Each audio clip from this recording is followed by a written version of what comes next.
All right guys, we are back at it with the Z, and today's goal is making the rear end stronger for my K-swap.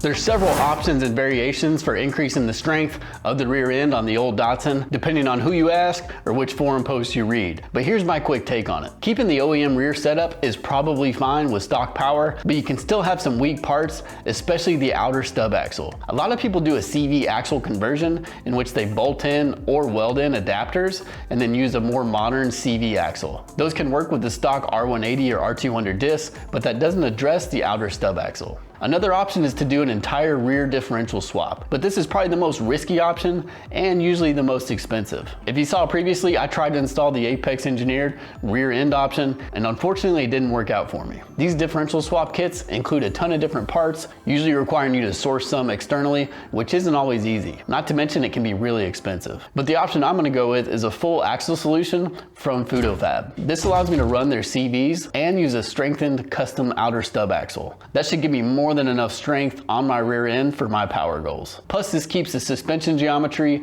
and the install process basically identical to OEM. This FutoFab system is tried and tested and it's been used by a lot of people in the Datsun community. The guys at FutoFab have been tinkering and racing their Datsuns since the 80s. They know their stuff. Let's take a quick look at them. They sell several variations of this kit, so you can buy just the center axle and that mounts up using adapter flanges, or you can buy the inner axle with the stub that goes into the diff based on which diff you're using. Or what I have here, which is the full kit. So this includes this custom outer stub axle with the companion flange that mounts up to their CV. And these CVs have low profile dust boost, which gives you extra clearance for the sway bar and the lower control arm. To accompany my FutoFab kit, I will be adding a couple other aftermarket parts. They aren't required because this all works with a complete OEM setup as well. The aftermarket parts I'm adding is a T3 lower control arm, just gives me some adjustability. I have a T3 mustache bar as well, and I also have an RT style differential mount. So this kit can work with the stock R180 or R200 diff that comes with the Z. But the third option that's available is using the STi differential.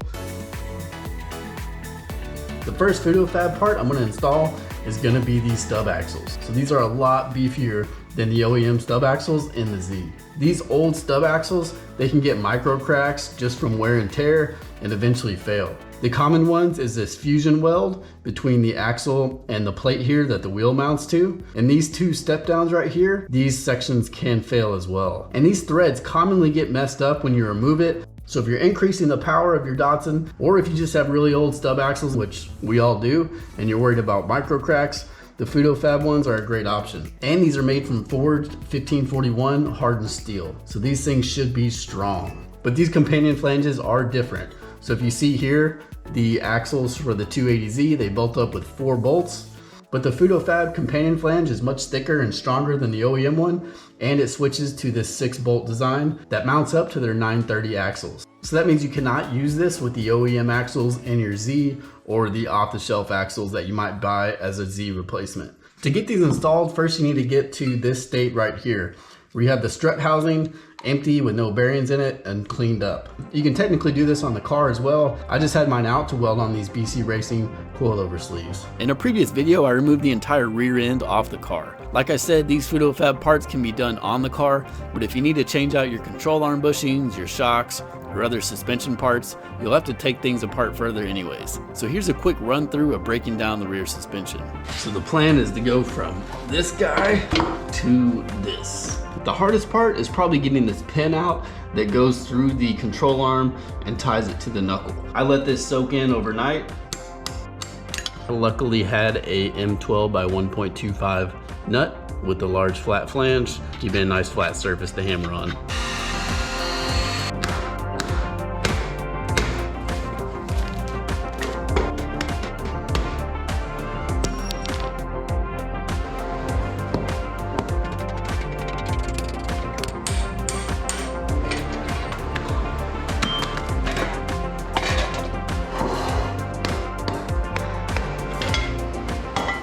So the stub axle has 2 flat spots on both sides, and then when you put the nut on, they hammer it flat to stop it from loosening. So to take this off, we need to take a Dremel and cut some of that metal out. Now trying to loosen this guy is a little tricky because obviously the wheel's gonna wanna rotate as you try to loosen it. So to get around that, I've seen somebody on YouTube put the wheel on and then strap the wheel to something like a fence, which is a really good idea. I don't have something to strap the wheel to, so I came up with another contraption. These are gonna hit this as I try to loosen it, and I want these to both take the pressure so that way the torque is applied to both bars. So I'm gonna put some washers in between here. Just gonna zip tie them in.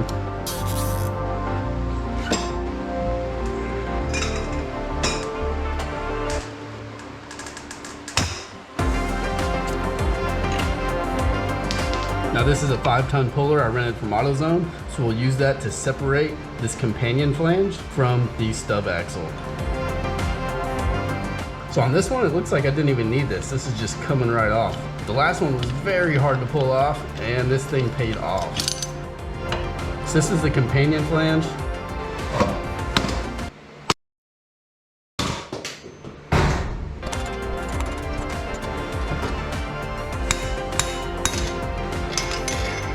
And this is a stub axle. And this is that outer bearing that usually comes with the stub axle. So it can be kind of a pain to get these seals out because they have like a metal spring on the inside that puts tension against the metal housing. So I use a chisel to basically cut that in a couple spots. And obviously you don't want to damage the metal on the outside. Just gonna get on the outer edge of that bearing. That is some old grease. And there's not a ton of grease in here. So you can see those notches right there where the bearing rests, and that's to allow you to punch the bearing out from the opposite side. And don't throw these guys out yet. You may need them to push the new bearings back into the hub. The stub axles can work with the factory drum brakes, but I'm installing a T3 rear disc brake kit, so I'm removing these old drums.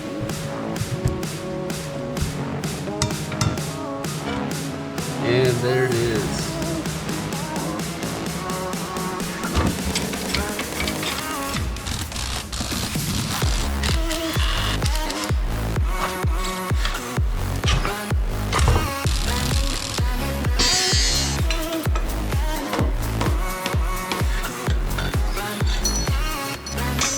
Now I install the BC coilovers onto the knuckles. I cut the OEM strut mounts and just weld on the BC sleeves.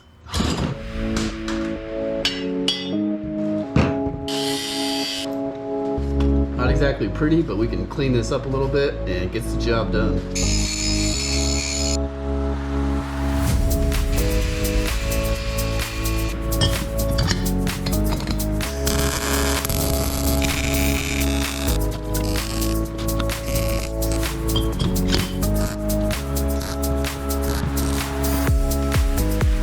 Installing the FutoFab CV axles into the strut housing is basically identical to OEM with one small exception. So since these stub axles are beefier and a little thicker than OEM, we have to remove a little bit of metal from this outer ring on the strut housing, about 5/16 worth of metal, which is about 8 millimeters. The biggest thing to keep in mind is to not cut into this surface right here that's raised up because that's where the bearing seats. The OEM setup has this dust shield right here, which fits inside of this groove, and that keeps some dust and large rocks out. But since any new bearing that you push into here will be a sealed bearing, this isn't much of an issue. But that makes cutting a little bit more difficult. You'll kind of want to slip into that groove, and then you'll end up not removing enough material. I'm going to use the Dremel. It'll take longer, but it'll give me a more accurate cut.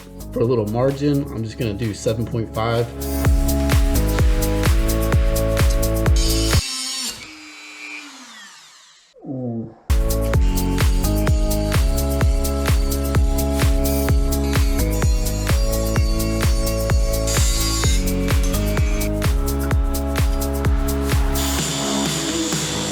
If you aren't sure if you've removed enough material or if your cut is a little wavy, the measurement you need to be worried about most is the distance between this bottom surface right here, which is where the bearing will rest, up to the top surface. So that needs to be less than 22 millimeters. And obviously if your cut wasn't perfectly straight, take a couple measurements all the way around.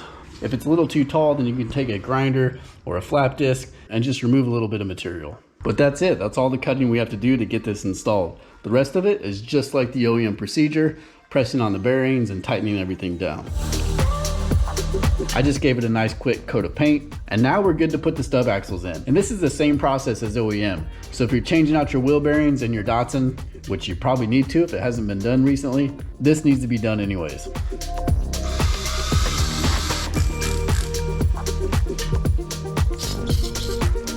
I'm not a huge fan of putting these in the freezer before putting the bearings on, just because when you pull them out, it has a bunch of condensation that forms on it immediately, and that'll just get in between the shaft and the bearing. So I'll just put a little bit of oil on the surface. You'll just need something to push on the inside diameter of the bearing. What I did was tape together two of the spacers that actually go inside of here, so those will fit around the shaft. And then I happen to have a socket as well that fits nicely to give me a nice long pressing device. You could buy or rent one of those bearing press tools, or run to the hardware store and get some pipe that has a similar ID as this, and that should work as well. And when you press this guy on, the seal goes down, and you can see this lip here. So that lip will rest on this bottom surface right here. So as we hammer this down, we'll be putting a lot of pressure on the bottom side, of course. So I don't want these studs to come out. So what I'm gonna do is put this guy in a wheel.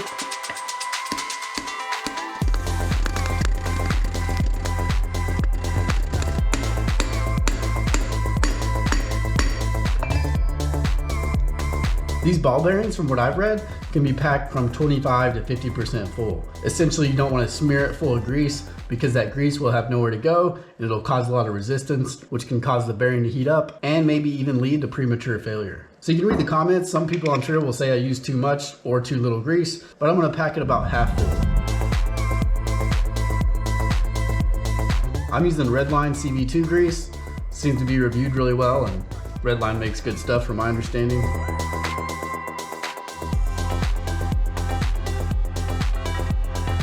I have this press kit, which is basically just some machined aluminum at certain diameters.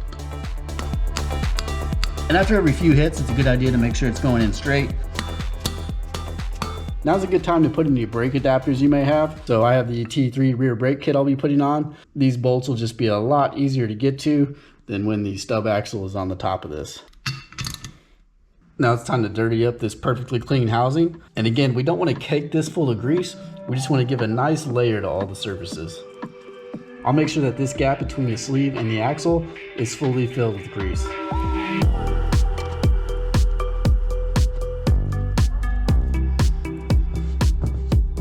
This is how much grease I'm using. There is a nice little bed of grease down there at the bottom. I think you don't want too much grease in there because that can cause it to overheat. And you don't want too little, of course. So this is my happy medium. And now it's time to press this guy into the knuckle. So you can hammer this in gently from above like this. I don't want to mess up my FutoFab emblem, so I'm going to put this in the wheel and then put the strut housing down on top of it.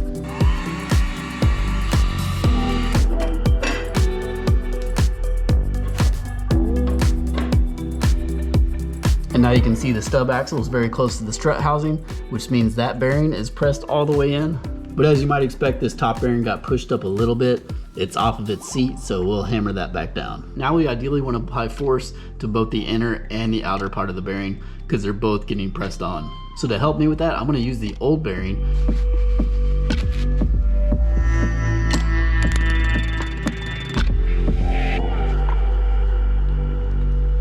Now that's fully seated again, I guess you could install that inner bearing at the very end too. Now we have the inner seal that we need to press in. I'm just gonna put a light coat of grease around the inside here. And we definitely wanna put some oil on this to help it sit properly.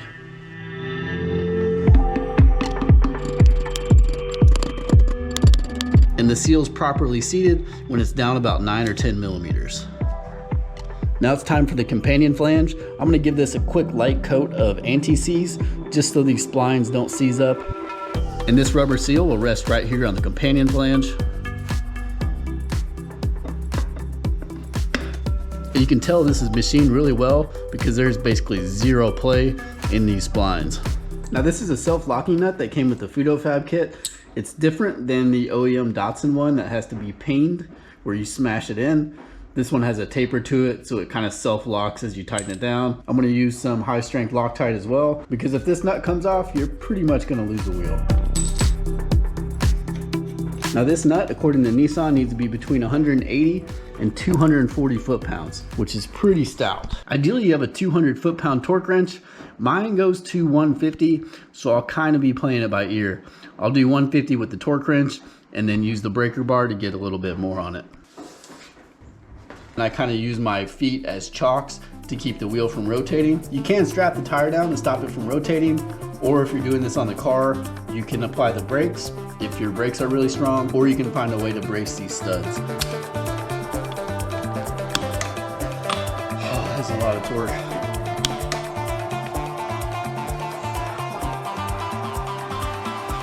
However accurately you cut this is how small this gap will be, which doesn't matter much because the bearing that sits right here is sealed, but it just looks a little better when it's a nice clean cut.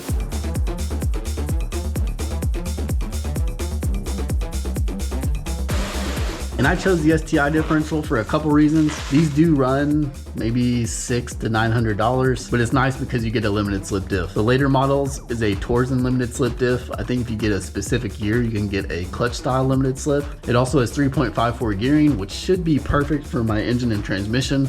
And this R180 is a lot less weight than the R200 that came in the car.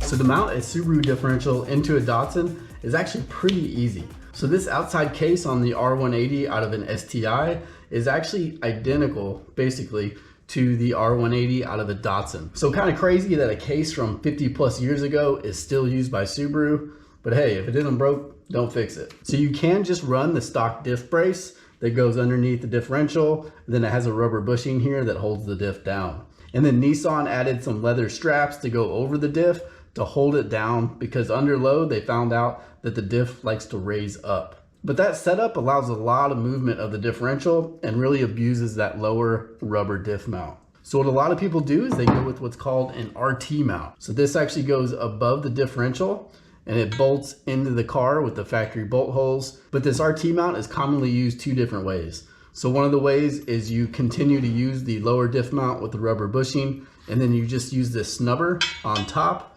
and then that will hold the diff down instead of relying on that rubber or leather strap. So this is the way Techno version sells this by default, is the rubber snubber, but they have an option to buy this energy suspension bushing with the kit as well. So what that does is it fully supports the weight of the differential from above. So if you wanted, you could actually get rid of this lower brace entirely, or another option is to run the snubber underneath the diff, so that way it's really held in securely from the top and the bottom. So that's probably what I'll end up doing.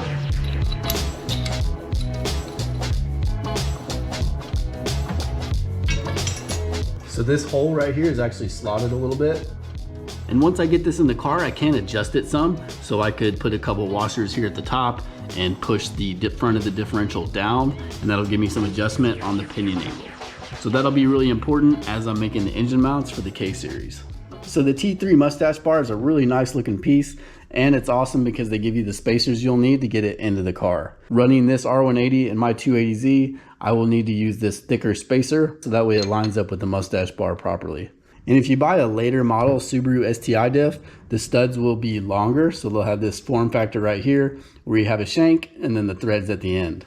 This fits really nicely with the T3 kit. You could technically take the studs out and run a bolt through the spacer and into the diff, but I think this is probably a better setup because it guarantees me 100% thread engagement on these threads inside of the back of the diff cover. Do not do what I did and waste some money on some of the early model STi studs, because I thought this is what I would need, but these will be too short. I know this is a snug fit.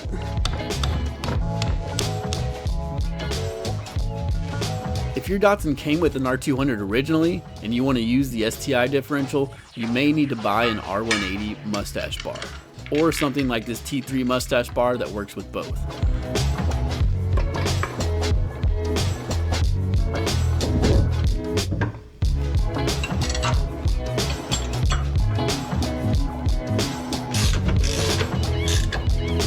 And that is an STi diff installed. But if you see here, there's not a ton of room underneath the diff for this bolt on the left side. So if I have to lower the diff a lot, I might have to buy longer bolts and then cut some metal out of this diff brace. But this should hold up fine to my power goals, which is around 350, 400 horsepower. but I think that's probably the upper limit of what this diff can handle. And this is the drive shaft flange. So if you're using an STi diff and want to keep your stock Datsun drive shaft, you will have to swap out this drive shaft flange. The 280Z from factory came with a front mounted sway bar, and that can cause some binding if your car's lowered a little bit. So the ST kit for the 240Z includes new drop mounts. So these actually have a flange, and that is where the sway bar bushing will mount up. And the metal on these guys is just a little bit thicker than OEM too. But I did have to drill out these holes just a little bit because the stock bolts didn't quite fit through. I had the old hardware, but I'll probably be replacing some of it because yeah, these lock washers are toast. But let's go ahead and get these guys bolted up and then get this cross member installed in the car.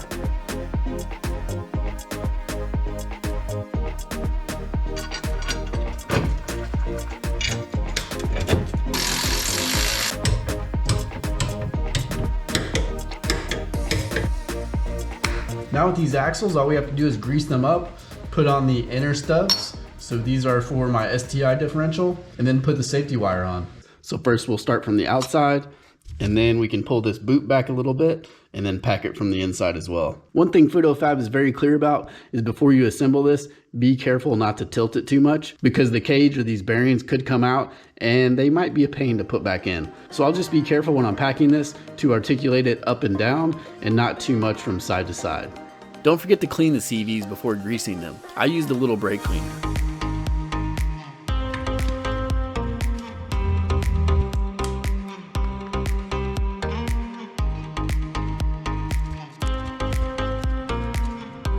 With this CV pretty greased up, we just want to clean any excess grease off of this mounting flange right here. And then same for the inside. Now it's time to seat this boot onto the CV. And we obviously want these holes to line up really well. So you can sacrifice a bolt that's going to get grease on it. Make sure that's lined up. We'll make sure to clean the grease off of this guy before we use it. And we want to take out any excess grease from these bolt holes because the Loctite won't work too well if it's just covered in grease. And I'll just put a little bit of grease in here. Again, not getting it on this flange and especially on those threads.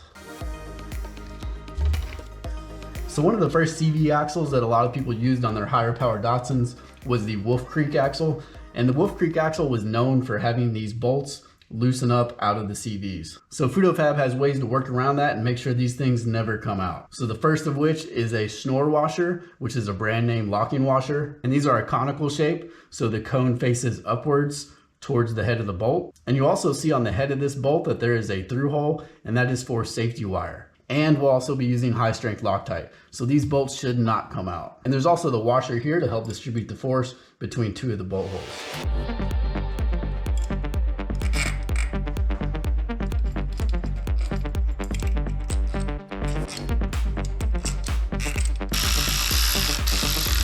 Off of the car, 45 foot-pounds is a little tough, so I'm gonna put 2 bolts in the other CV and then use a metal bar right here. That'll stop it from rotating.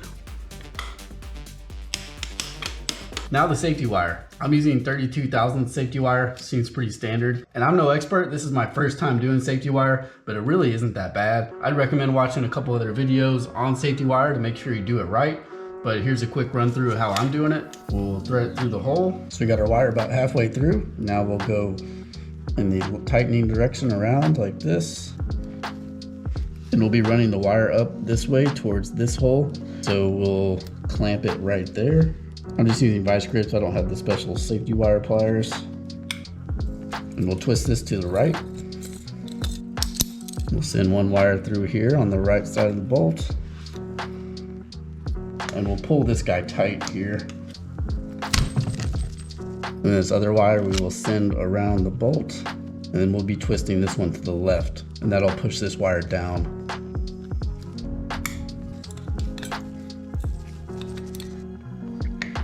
Now we'll just twist this back 180 degrees so we don't cut ourselves on it.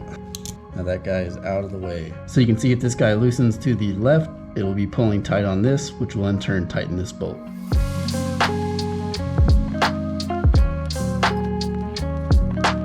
With the diff side all done, now we just need to grease up the outer CV and get this in the car.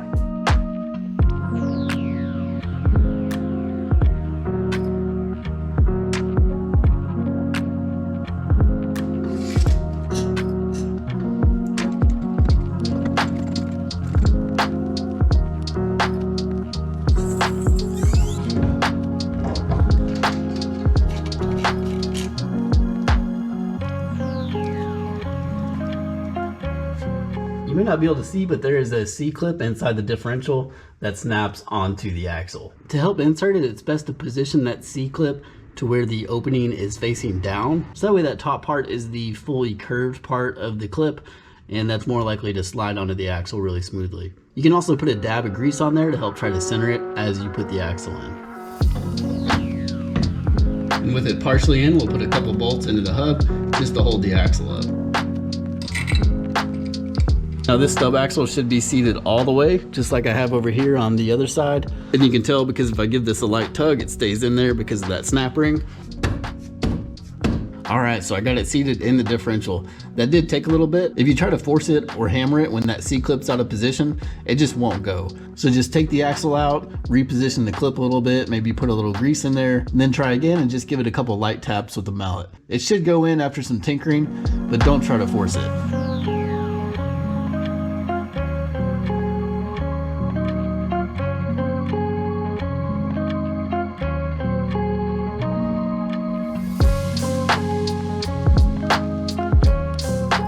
All right, now it's time to install these new T3 control arms. If you're sticking with the OEM Datsun control arms, it looks like you have to make a small notch in the control arm for that beastly CV to fit. But it looks pretty straightforward. The T3 arms should be plug and play with this setup. I ordered mine with the Heim joint boots, which look like they kind of get in the way as you install it. So I'm gonna trim these up a little bit and then grease up these bushings to get it in the car.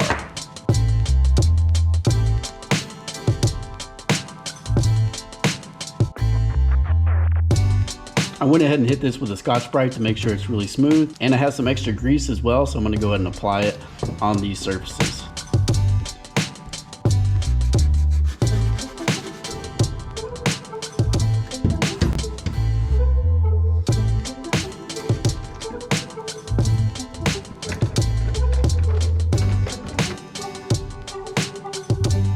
If you have adjustable lower control arms, it's a good idea to measure the distance of your CV axle when it's fully compressed versus fully extended. Now what you don't want to do is just widen the track width as far as you can with these guys, because your CVs need to operate within those limits. And before we put the bolt through here, we want to make sure that all of these telescoping joints are zeroed out. So there's a right hand thread for this large nut, which allows it to thread into the control arm. And then the rod end is a left-hand thread, so we turn this to the left. So that way once it's on the car, we can telescope it out symmetrically by using that middle nut. If you know how hard this bolt can be to get out of here, then yeah, definitely do us all a favor and put some anti-seize on it.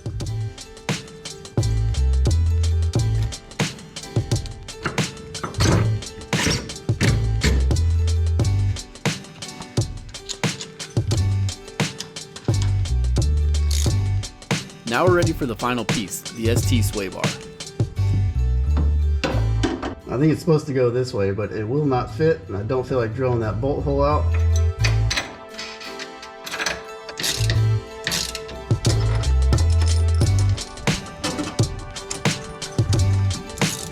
It does fit, and it looks like there's a lot of clearance to the CV axle, so that is good news. As with a lot of polyurethane bushings, it's best to load the car up with its full weight before you tighten these down. So we can put the wheels on and torque these here on the clamp and then the big bolt on the back. And same goes for the front cross member. We also have to make sure that we tighten down all these jam nuts, make sure our coilover is locked down, and check any other loose bolts.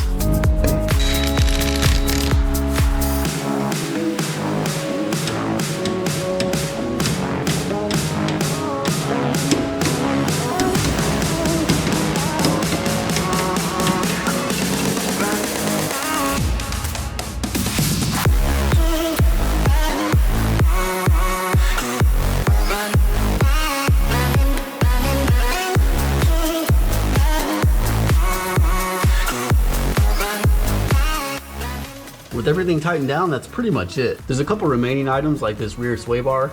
You ideally want the angle of the sway bar to be parallel to the control arm, so I'll have to shorten that end link just a little bit. And I'll probably also have to modify this front cross member here, because once I get the transmission in the car, I'll most likely need to lower the front of the diff some. So I'll probably just have to cut a small notch into this cross member. Not to mention, of course, with all these aftermarket suspension parts, it's a good idea to get in alignment. That is a huge checkbox off of the list for the Datsun, and if it wasn't obvious, that was not a one-day ordeal. but totally worth it. Everything fit together really well. And most importantly, now the rear end can handle a lot more power. So thanks for watching, and I'll catch y'all next time.